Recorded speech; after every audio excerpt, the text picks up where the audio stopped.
मेहिका का बात सुन यश का पूरा चेहरा लाल हो चुका था। उसके गालों पर हल्की सी गर्माहट फैल चुकी थी और आंखों में वो शरारती शर्म साफ झलक रही थी। वही ईशान अपनी बहन का ताना सुन हल्की सी मुस्कान के साथ बिल्कुल नॉर्मल बनने की कोशिश करते हुए कहता है, कुछ काम है क्या माही तुझे, यहाँ क्यों आए हैं? ईशान की आवाज में अपनापन भी था और भाई वाला अधिकार भी। तो मेहिका प्यार से, थोड़ी उम्मीद और थोड़ी मासूमियत के साथ कहती है, मुझे भी आपके इवेंट पर चलना है, आपको अवार्ड लेते हुए देखना है। और फिर हल्का सा सिर झुकाकर आंखों में चमक लिए सवाल करते हुए कहती है, मैं चलूं ना आपके साथ? मेहिका की बात सुन ईशान कुछ सेकंड उसे देखता रहता है। उसकी आंखों में वो बच्ची वाली खुशी साफ दिख रही थी जिसे वो कभी मना नहीं कर पाता। तो ईशान हल्की सी हंसी के साथ उसे ठीक है कह देता है। बस फिर क्या था, मेहिका के होठों पर तुरंत एक बड़ी सी मुस्कान छा जाती है। उसका चेहरा खिल उठता है और वो खुशी खुशी रेडी होने के लिए पलटती है। तभी यश शरारती अंदाज में मेहिका के कान के करीब जाकर धीमी आवाज में कहता है, तुम इवेंट में ईशान के लिए जाना चाहती या आहान को देखने के लिए? यश की बात सुन मेहिका का पूरा चेहरा टमाटर की तरह लाल हो जाता है। उसकी आंखें फैल जाती हैं, दिल जोर जोर से धड़कने लगता है और वो कुछ बोलने ही वाली होती है कि अचानक ईशान की कड़क आवाज यश के कानों पर पड़ती है। उसकी आंखों में हल्की सी सख्ती और आवाज में पूरा भाई वाला गुस्सा होता है जब वह कहता है, मेहिका को लेकर जाऊं या ना जाऊं, तुम्हें जरूर इसी रूम में लॉक करके चला जाऊंगा अगर फिर से बकवास शुरू किए तो। ईशान की बात सुन यश छत से मुंह बनाकर बेड पर गिर जाता है और चिढ़ते हुए बुदबुदाता है, खड़ूस कहीं का। इतना कहते हुए वह अपना फोन उठाकर बेड पर आराम से बैठ जाता है। उन दोनों की ये क्यूट सी केमिस्ट्री देख मेहिका के चेहरे पर एक प्यारी सी मुस्कान फैल जाती है। उसे एहसास होता है कि चाहे कितनी भी नोकझोंक हो, दोनों एक दूसरे की कितनी परवाह करते हैं। वह चुपचाप उनके रूम से निकलती है और अपने रूम में जाकर रेडी होने लगती है। कुछ देर बाद मेहिका भी पूरी तरह रेडी होकर नीचे आ जाती है। उसकी आंखों में एक्साइटमेंट, चेहरे पर कॉन्फिडेंस और दिल में ढेर सारी उम्मीदें होती हैं। फिर वो उन दोनों के साथ कार में बैठती है और तीनों इवेंट के लिए निकल जाते हैं। शाम का 7 बज चुका था। वही अमन अकेला ग्राउंड में प्रैक्टिस कर रहा होता है। चारों तरफ सन्नाटा था, बस बॉल की आवाज और उसकी सांसों की गूंज। जिस दिन वो साहिल से अलग हुआ था, उस दिन के बाद से ही दोनों के बीच किसी भी तरह की कोई बातचीत नहीं हुई थी। यही वजह थी कि अमन कुछ दिनों से काफी परेशान रहने लगा था। वो बाहर से जितना स्ट्रॉन्ग दिखने की कोशिश करता, अंदर से उतना ही टूट रहा था। साहिल की कमी उसे हर पल महसूस होती थी और वो उसे बहुत मिस भी कर रहा था। तभी वहां हुडी पहने एक आदमी चलकर अमन की तरफ आ रहा होता है। अमन को जरा भी अंदाजा नहीं होता कि कोई उसकी तरफ बढ़ रहा है। वो पूरे फोकस के साथ प्रैक्टिस करता रहता है। अचानक वह आदमी पीछे से आकर अमन को कसकर पकड़ लेता है। अमन को उसका चेहरा दिखाई नहीं देता और एक पल के लिए उसका दिल जोर से धड़क उठता है। डर के बावजूद वह खुद को संभालता है और पूरी ताकत से चिल्लाते हुए अपनी कुहनी उसके पेट में मार देता है। वो आदमी धड़ाम से जमीन पर गिर जाता है। फिर हंसते हुए अपनी टोपी ऊपर करता है और दर्द में भी मस्ती के साथ कहता है, 2 दिन तुमसे अलग क्या हुआ, तुम तो क्यूटीपाई से शैतानों के नाना बन गए। वही अमन जोर से चिल्लाते हुए कहता है, साहिल तुम। साहिल मुस्कुराते हुए जवाब देता है, हाँ क्यों, किसी और को एक्सपेक्ट कर रहे थे क्या? इतना कहते हुए वह बेचारा अपना पेट पकड़कर खड़ा होता है और मुश्किल से अपनी उंगली उसकी तरफ पॉइंट कर कहता है, कहीं इन 2 दिनों में तुम किसी और के साथ। वो अपनी बात पूरी भी नहीं कर पाता कि अमन गुस्से में बॉल उठाकर फिर से उसके पेट पर दे मारता है। फिर उसके करीब जाकर शर्ट का कॉलर पकड़ते हुए चिढ़कर कहता है, मैं तुम्हें ऐसा इंसान दिखता हूं जो किसी के साथ भी इंटीमेट हो जाऊं इजीली। अमन के गुस्से को देख साहिल की आंखों में वही क्रूर सी शरारती चमक आ जाती है। वह हल्की सी क्रूर मुस्कान के साथ कहता है, तुम तो इन 2 दिनों में कुछ ज्यादा ही खतरनाक बन गए हो क्यूटीपाई।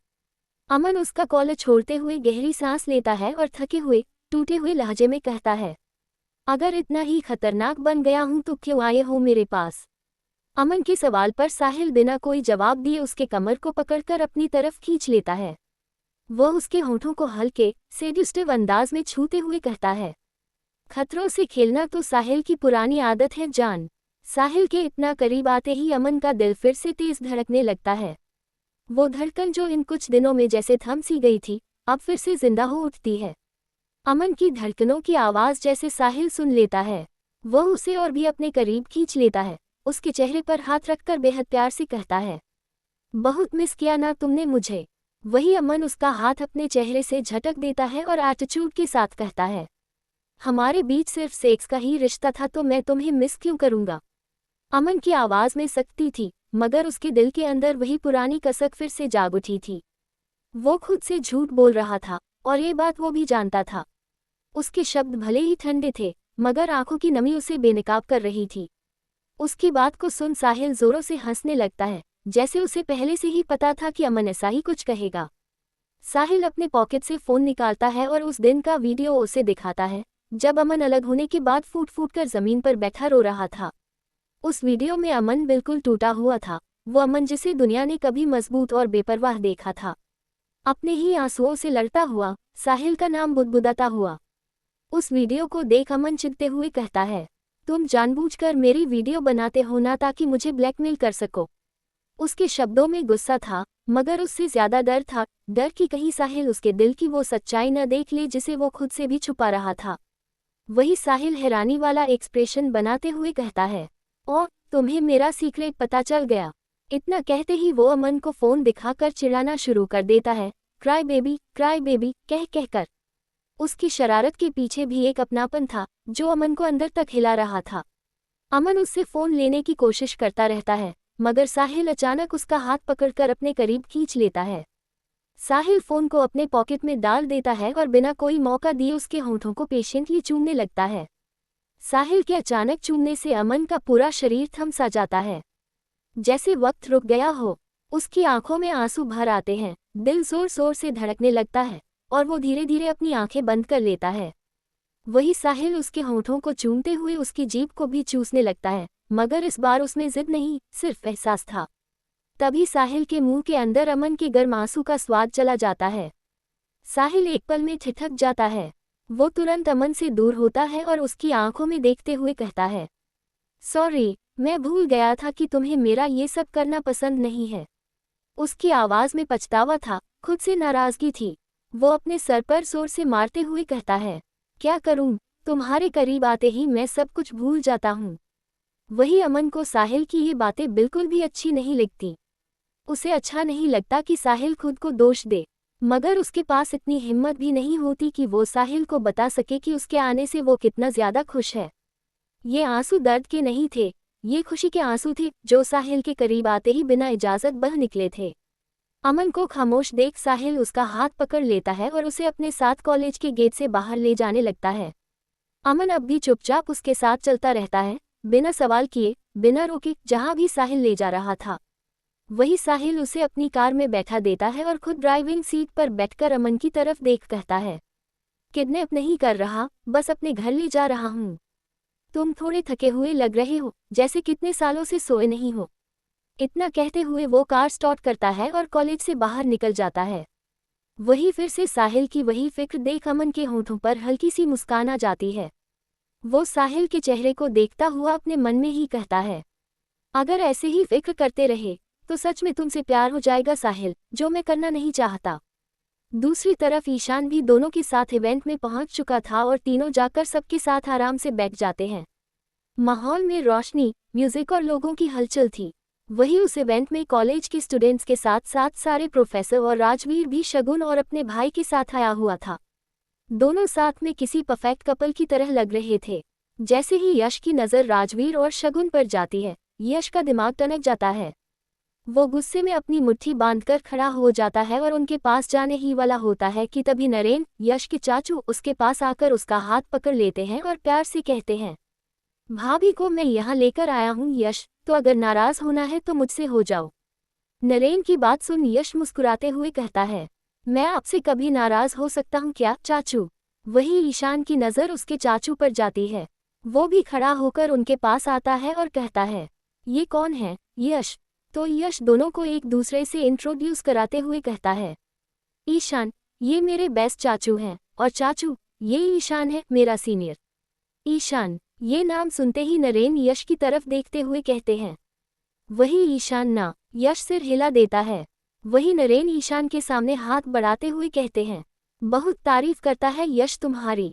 ईशान भी हाथ मिलाते हुए सलीके से कहता है, आपसे मिलकर बहुत खुशी हुई, मिस्टर नरेन मल्होत्रा। ईशान की आवाज़, उसका आत्मविश्वास और पर्सनैलिटी देखकर नरेन समझ जाता है कि ये लड़का कोई मामूली इंसान नहीं है, इसमें कुछ खास बात ज़रूर है। तभी अनाउंसमेंट होती है कि जिसके आने की खुशी में इतना बड़ा इवेंट रखा गया है, आनंद राजवंश वो आ चुके हैं। पूरे हॉल में एक्साइटमेंट फैल जाती है और सबकी निगाहें एक ही दिशा में टिक जाती हैं। सबके एक्साइटमेंट लेवल को देख आहान मेहिका के करीब जा कहता है, वे तो सब ऐसे कर रहे मानो कोई फिल्म स्टार चलकर आ रहा हो है तो वो बुरा इंसान ही ना। आहान की आवाज़ में हल्की शरारत और आंखों में मस्ती साफ झलक रही थी। चारों तरफ खड़े स्टूडेंट्स की उत्सुक निगाहें, फुसफुसाहट और मोबाइल कैमरों की चमक माहौल को और भी ज़्यादा एक्साइटिंग बना रही थी। तो मेहिका मुस्कुराते हुए कहती है, ज़्यादा करीब आने की कोशिश मत करिए, अगर भाई ने देख लिए तो सबके सामने आपका बैंड बजा देंगे। मेहिका की मुस्कान में हल्की चेतावनी और आंखों में भाई के लिए सम्मान साफ दिखाई दे रहा था। वो जानती थी कि ईशान बाहर से चाहे जितना शांत दिखे, पर उसके अंदर का पजेसिव भाई कभी भी जाग सकता है। वही आहान मेहिका के दोनों गाल को पिंच करते हुए कहता है, ये ईशान काफ़ी नहीं था जो तुम भी छोटी ईशान बन गई। तभी आहान का नज़र ईशान पर जाता है जो दूर खड़े भी उसी को घूर रहा था। उसकी तेज़ और चौकन्नी निगाहें आहान के हर मूवमेंट को फॉलो कर रही थी। उसे अपनी तरफ घूरता देख झट से आहान उसका गाल छोड़ देता है और अपने सर पर हाथ रख कहता है, मैं कुछ नहीं कर रहा। आहान की हालत और ईशान के लिए डर देख मेहिका को हंसी आ जाती है। वही आहान खुद में ही कहता है, कितना पॉसेसिव इंसान है, यश के करीब जाओ तो घूरता है, मेहिका के करीब जाओ तो घूरता है, आखिर चाहता क्या है, मैं सिंगल मर जाऊं। उसकी ये बड़बड़ाहट सुन पास खड़े नायरा और कार्तिक भी अपनी हंसी नहीं रोक पाते। तभी सामने से आनंद राजवंश अपने 4 गार्ड के साथ और एक हट्टा कट्टा बॉडीगार्ड के साथ चलकर आने लगता है और सब उसे ही देखने लगते हैं। पूरा हॉल एकदम से शांत हो जाता है। हर किसी की निगाहें उसी एक शख्स पर टिक जाती हैं। आनंद राजवंश का उम्र लगभग 74 या 75 का लग रहा था, पर दिखने में वो किसी फिल्म स्टार से कम नहीं था। प्रॉपर ब्लैक सूट के साथ वो बिल्कुल हैंडसम हीरो की तरह दिख रहे थे। उनके चेहरे पर रॉयल कॉन्फिडेंस, चाल में ठहराव और आंखों में अनुभव की चमक थी। उन्हें देख आधा कॉलेज उनके लुक्स पर फिदा हो चुका था। वही आहान मेहिका के करीब जा कहता है, यार बुढ़ापे में भी कोई इतना हॉट कैसे लग सकता है। तभी नायरा कहती है, मेरा तो इन पे ही क्रश आ गया है। तो कार्तिक भी बिना सोचे समझे कहता है, मेरा भी। कार्तिक का बात सुन सब उसे ही घूरने लगते हैं। कुछ के चेहरे पर शौक तो कुछ के चेहरे पर शरारती मुस्कान आ जाती है। तो आनंद जी का राजवीर खुद वेलकम कर उनके साथ ही बैठ जाते हैं और फिर इवेंट भी शुरू हो जाता है। ढेर सारे डांस, म्यूजिक और कुछ प्रोग्राम के बाद माहौल पूरी तरह रंगीन हो चुका था। तालियों की गूंज और चीयरिंग से पूरा हॉल भर गया था। आखिरी बारी थी ईशान को अवार्ड देने की। स्टेज पर खड़ा होस्ट पहले आनंद जी को स्टेज पर इनवाइट करता है, फिर ईशान को भी बुलाया जाता है। तो ईशान जाने से पहले यश की तरफ प्यार से देखता है। उसकी आंखों में अपनापन, भरोसा और वो खामोश इजहार साफ दिखता है। फिर खड़ा हो स्टेज पर चला जाता है। वही आनंद जी मुस्कुराते हुए ईशान से हाथ मिलाते हैं, उसे कंग्रेचुलेशन कहते हैं, फिर अवार्ड देते हैं। तो ईशान भी मुस्कुराते हुए अवार्ड ले लेता है। उस पल उसकी मेहनत, उसकी जर्नी और उसके सपने सब एक साथ उसकी आंखों में चमक उठते हैं। फिर माइक पर जा सबको प्यार से थैंक्स यू कहता है और वापस जाने को था तो आनंद जी ईशान को रोकते हुए कहते हैं, आपकी कामयाबी के पीछे किसका हाथ है मिस्टर ईशान, क्या 2 शब्द उनके बारे में कहेंगे। तो ईशान मुस्कुराते हुए कहता है, मेरे लिए मेरी फैमिली ही सब कुछ है, जो भी हूँ जहाँ भी हूँ सिर्फ उनके वजह से हूँ। और यश की तरफ देख प्यार से कहता है, एक और इंसान है जिसकी वजह से मैं और भी ज़्यादा खुद को बदल रहा हूँ, जो मेरे लिए बहुत ही कीमती है। फिर मुस्कुराते हुए कहता है, पर उसका नाम नहीं ले सकता। ईशान का सारा बात सुन यश को बहुत अच्छा लगता है। पहली बार था जो कोई उसके लिए मंच से, सबके सामने, बिना नाम लिए इतना कुछ कह रहा था। वही आहान और नायरा भी यश के लिए बहुत खुश थे। वही आनंद जी हंसते हुए कहते हैं, उम्मीद करता हूँ आगे भी आप ऐसे ही इतिहास बनाते जाए। इतना कह वही ईशान को अपने गले से लगा लेते हैं। आज की ये शाम ऐसे ही बीत जाती है। इवेंट खत्म हो चुका था और सब अपने अपने घर जा चुके थे। वही ईशान यश के साथ बीच के किनारे साथ ही बैठा था। ठंडी हवा, शांत माहौल और पानी की हल्की आवाज़ उस पल को और खास बना रही थी। तो ईशान अपना अवार्ड यश की तरफ बढ़ा देता है। तो यश उसकी तरफ देख कहता है, ये तुम्हारा है तो मुझे क्यों दे रहे। वही ईशान उसके करीब जा कहता है, क्योंकि जो मेरा है उन सारे चीज़ों पर सबसे ज़्यादा तुम्हारा हक है। यश को ये सुन बहुत अच्छा लगता है। फिर वह कुछ सोचते हुए कहता है, तुम्हें मुझसे कब प्यार हुआ? उद्धरण चिन्ह। यश के सवाल पर ईशान चिढ़ते हुए कहता है, कितनी बार एक ही सवाल के जवाब पूछोगे बेबी बॉय? फिर उसके सर पर हाथ रख कहता है, कब से करता हूँ ये मत पूछो, बस बेपन करता हूँ और सिर्फ तुमसे ही करता हूँ, ये याद रखो। इतना कहते हुए वह उसके होठों के करीब जा प्यार से चूमने लगता है। वही यश भी ईशान का शर्ट पकड़ उसका साथ देने लगता है। उस पल में सिर्फ प्यार, सुकून और अपनापन था। वही दूसरी तरफ साहिल अमन को ले अपने साथ घर ले आता है और उसका हाथ पकड़ अपने रूम में ले जाने लगता है। वही सारे स्टाफ अमन को इतने दिन के बाद आता देख एक दूसरे से फुसफुसाने लगते हैं। तभी साहिल सबको देख कड़क आवाज में कहता है, अमन के सारा पसंद का सारा खाना 10 मिनट में मेरे रूम में आ जाना चाहिए। तो सारे स्टाफ भी ओके सर कहते हुए लग जाते हैं काम पर।